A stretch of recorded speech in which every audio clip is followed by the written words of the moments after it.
Assalamualaikum warahmatullahi wabarakatuh. Salam sejahtera untuk kita semua. Yang kami hormati Bapak Insinyur Tri Mulyono, MT, selaku dosen pengampu mata kuliah Teknik Pondasi 2, S1 Pendidikan Teknik Bangunan Universitas Negeri Jakarta. Sebelum kami memaparkan hasil diskusi kami mengenai aspek-aspek yang perlu dipertimbangkan dalam perencanaan pondasi dalam, izinkan kami memperkenalkan diri sebagai kelompok 3 dengan kode seksi 15036000069. Perkenalkan, nama saya Habib Noval Prasetya, nomor induk mahasiswa 15069211042. Perkenalkan, nama saya Kom Nurul Fatah dengan NIM 15036211053.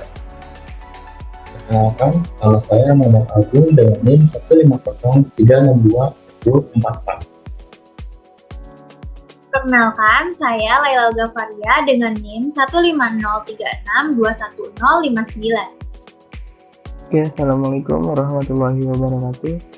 Perkenalkan, nama saya Nurul Saputra dengan NIM 15036211037. Oke, yang selanjutnya itu ada pengertian pondasi. Pondasi adalah struktur paling bawah pada bangunan yang berfungsi untuk menopang beban bangunan dan meneruskannya ke tanah, agar bangunan menjadi lebih kokoh untuk menahan beban internal dan eksternal. Tipe dan pondasi bangunan merupakan salah satu faktor yang harus diperhatikan dalam menentukan tipe pondasi, dan biasanya dalam pondasi ini dibagi lagi menjadi dua. Salah satunya itu pondasi dangkal. Nah, pondasi dangkal ini adalah pondasi yang menahan beban relatif kecil dan biasanya digunakan untuk rumah sederhana. Oke, yang selanjutnya itu ada pondasi dalam. Pondasi dengan kedalaman yang relatif dalam dengan tujuan untuk menyalurkan beban bangunan pada tanah keras yang berada jauh di bawah permukaan tanah. Pada penggunaannya, pondasi dalam dapat digunakan pada bangunan yang beragam dikarenakan daya dukung pondasi dalam lebih baik dibandingkan dengan pondasi dangkal. Pondasi dalam biasanya dipasang pada kedalaman lebih dari 3 meter di bawah elevasi permukaan tanah. Pondasi dalam membutuhkan pengeboran atau pemancangan dalam karena lapisan tanah yang keras berada di bawah kedalaman cukup dalam biasanya digunakan pada bangunan besar. Contohnya seperti jembatan, struktur lepas pantai, dan bangunan bertingkat, dan sebagainya. Oke, selanjutnya merupakan pondasi bore pile. Pondasi bore pile dapat diklasifikasikan sebagai jenis pondasi dalam. Pondasi bore pile ini cara pengaplikasiannya adalah dengan cara pengeboran tanah terlebih dahulu dengan kedalaman yang sudah ditentukan pada tahap perencanaan. Untuk kemudian tanah yang sudah dibor tersebut dipasangkan ductisting dan juga rangka besi pondasi. Memang jenis pondasi bore pile ini memerlukan alat khusus karena nantinya rangka besi dan bekasting yang sudah dipasang akan diangkat kembali. Nah, memang pondasi bore pile ini sangat cocok untuk tipe bangunan yang memang memiliki jenis pembebanan yang besar. Pondasi bore pile ini juga dinilai cocok untuk jenis bangunan yang berada pada lingkungan yang padat penduduk. Jadi tidak mengganggu keamanan bangunan di sekitarnya karena memang sifat dari pondasi bore pile ini pengaplikasiannya tidak begitu sulit dan juga tidak menimbulkan getaran yang begitu besar sehingga aman bagi lingkungan sekitar. Baik, selanjutnya merupakan pondasi tiang pancang. Jenis pondasi tiang pancang ini juga kita dapat klasifikasikan sebagai jenis pondasi dalam, dan pondasi tiang pancang ini memiliki kemiripan dengan pondasi bore pile. Nah, pondasi tiang pancang ini bentuknya seperti paku bumi yang ditancapkan ke dalam tanah dengan kedalaman tanah tertentu yang sudah direncanakan. Pondasi tiang pancang ini memang diperuntukkan untuk jenis bangunan dengan kondisi tanah yang labil, kemudian juga cocok untuk bangunan yang berdiri di atas tanah dengan sistem drainase yang berada di bawah tanah, sehingga sistem pondasi ini tidak mengganggu sistem drainase yang berada di bawah tanah. Dan selanjutnya ini adalah kriteria perencanaan dalam pondasi dalam. Nah, di mana dalam menentukan jenis pondasi, maka diperlukan banyak pertimbangan agar struktur pondasi yang dipilih efektif dari segala aspek, baik aspek daya, kekuatan, maupun proses pembuatan pondasi tersebut.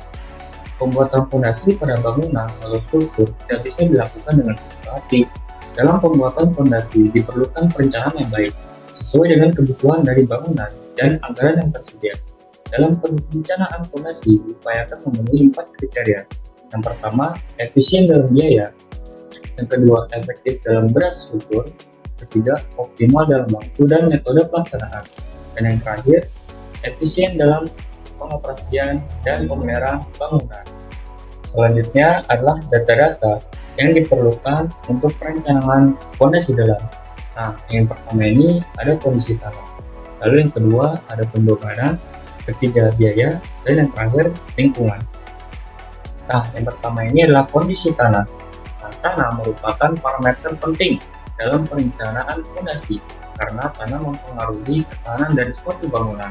Setiap jenis tanah mempunyai daya dukung yang berbeda-beda. Dalam menentukan jenis fondasi dalam, tentunya diperlukan data kondisi pada tanah yang akan digunakan sebagai tempat fondasi tersebut dibangun. Hal ini perlu diperhatikan lantaran struktur fondasi dalam sangat berpengaruh terhadap kondisi tanah. Hal tersebut disebabkan karena nantinya tanah yang akan menahan beban bangunan setelah beban tersebut disalurkan oleh fondasi yang berperan sebagai struktur paling bawah pada bangunan. Dalam hal ini bisa disebut dengan daya dukung tanah, kemampuan tanah untuk menahan beban konstruksi yang bekerja. Tanah yang memiliki daya dukung yang baik akan membuat fondasi lebih stabil dan kuat. Sebaliknya, tanah yang memiliki daya dukung yang rendah akan menyebabkan fondasi mudah rusak. Terdapat beberapa kriteria tanah yang berkaitan dengan perencanaan fondasi dalam. Misalnya, bila tanah pendukung fondasi terletak pada kedalaman sekitar 10 meter di bawah permukaan tanah, dalam fondasi ini menggunakan fondasi tiang apung. Bila tanah pendukung fondasi terletak pada kedalaman 20 meter di bawah permukaan tanah, maka pada kondisi ini, apabila penurunan diizinkan dapat menggunakan tiang geser. Dan apabila tidak boleh terjadi penurunan, biasanya menggunakan tiang panjang. Bila tanah pendukung fondasi terletak pada kedalaman sekitar 30 meter di bawah permukaan tanah, dapat menggunakan caisson terbuka, tiang baja, atau tiang yang dicor di tempat. Nah, selanjutnya ada pembebanan. Pembebanan suatu bangunan sangat berkaitan dengan peruntukan bangunan tersebut. Tentunya data peruntukan bangunan serta data hasil analisis pembebanan bangunan sangat diperlukan. Alasannya adalah data tersebut akan digunakan sebagai acuan untuk menentukan spesifikasi fondasi dalam yang akan dibangun. Jika data analisis pembebanan tidak tersedia, maka penentuan spesifikasi fondasi dalam akan mengalami kesalahan. Spesifikasi akan tidak sesuai. Hal tersebut akan berdampak pada mutu struktur tersebut, yang apabila mutunya tidak sesuai, dikhawatirkan akan mengalami kegagalan struktur yang akan berdampak pada keruntuhan bangunan. Baik, selanjutnya data yang dibutuhkan dalam perencanaan fondasi dalam, ini ada biaya. Pembangunan dapat dinilai efektif apabila semua aspek dipertimbangkan dalam pembangunan bangunan tersebut terpenuhi. Dalam pembangunan fondasi dalam juga perlu mempertimbangkan aspek biaya agar owner tidak dirugikan. Aspek biaya diperhitungkan tujuannya adalah agar perencana dapat menentukan jenis fondasi yang efektif dan sesuai dengan budget owner bangunan tersebut, juga agar mutu bangunan terjamin. Data yang terakhir dan yang tidak kalah penting yakni adalah lingkungan. Dalam instalasi fondasi dalam melibatkan banyak sumber daya manusia yang terlibat. Selain itu juga proses ini melibatkan banyak alat yang digunakan. Sehingga dalam perencanaan fondasi dalam, aspek ini perlu dipertimbangkan. Karena proses instalasi fondasi harus disesuaikan dengan kondisi lingkungan yang ada.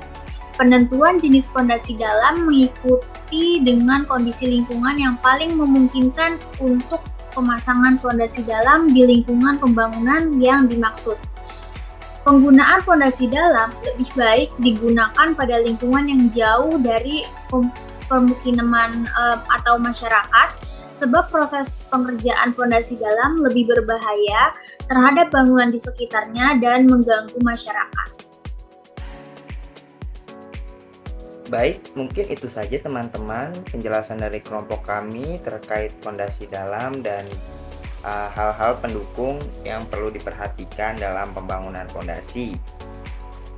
Kurang lebihnya mohon maaf. Wabillahi taufiq wal hidayah. Wassalamualaikum warahmatullahi wabarakatuh.